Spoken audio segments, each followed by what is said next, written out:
আজকে মিষ্টি কুমড়া রান্না করতেছি, মাছ রান্না বুনা করছি আজকে।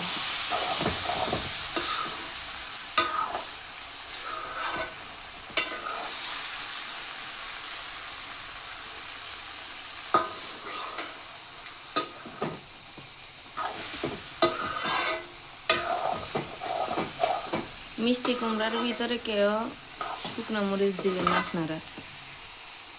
শুকনো মরিচ দিলে অন্যরকম কালার হয়ে যায়। মাশাল্লাহ, দেখেন আমার এগুলার কালার মাশাল্লাহ অনেক সুন্দর হয়েছে।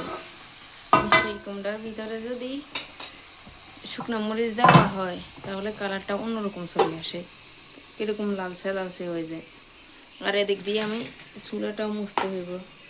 আরও ফাঁকি গেছে ডাক্তার কাছে, বাতাগুলো শুকাইতেছি। কালকে 2 ট্রে শুকেছি, বাতেগুলাও রাত্রে খাওয়ার পরে বেঁচে যায়, তাই এগুলা দিয়ে এগুলারে শুকাই সালের মতো করি।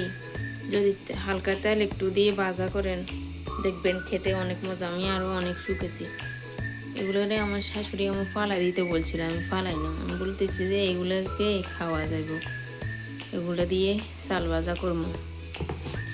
তাই যাদের গ্যাস আছে তারা গ্যাসের তলে চুলার নিচে রেখে দিতে পারেন, আর যাদের মাটি চুলে তারা রোদ্রে শুকাই। আর এখান দিয়ে মাছও হয়ে গেছে, ডাকনাটা পরে ধুবো। আর ভাতও হয়ে গেছে, আর পাকে গেছে। ডাক্তার কাছে আমি ঘর ঝাড়ু দিয়ে দিই, এগুলো আস্তে আস্তে হতে থাক। অনেক গরম লাগতেছে, রোদের তাপমাত্রা আছে, এমনিতে রোদ নাই তাপ আছে।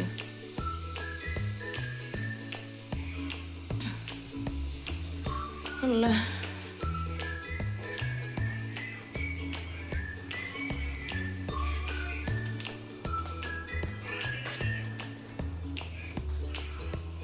আমি এমনিতেও মুরগির জন্য ভাত রাখছিলাম অল্প, এদিক দিয়ে দেখতেছি মানুষের মরা বসে খেয়ে ফেলছে। মুরগি 3টা ডিম পাঠছে, এগুলো নিয়ে যাম, পরে বসামো, এগুলো ক্লিন করতে হইব।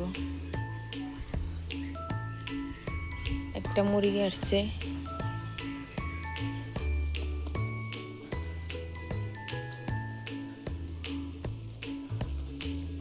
কালকে এখানে ওই পাশ থেকে ধনিয়া পাতা আনি, গাছগুলো আনি এখানে রোপণ করছি। এখানে জুটে রোপণ।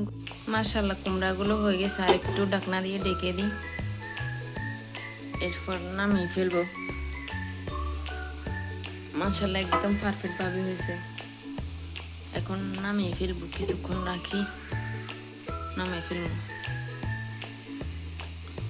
ভিডিওটা যদি ভালো লাগে থাকে একটা লাইক করবেন, প্লিজ একটা সাবস্ক্রাইব করবেন, একটা কমেন্টস করবেন। ধন্যবাদ সবাইকে। আসসালামু আলাইকুম। আল্লাহ হাফেজ। সবাই ভালো থাকবেন, আমাদের জন্য দোয়া করবেন, আমরা যেন ভালো থাকতে পারি।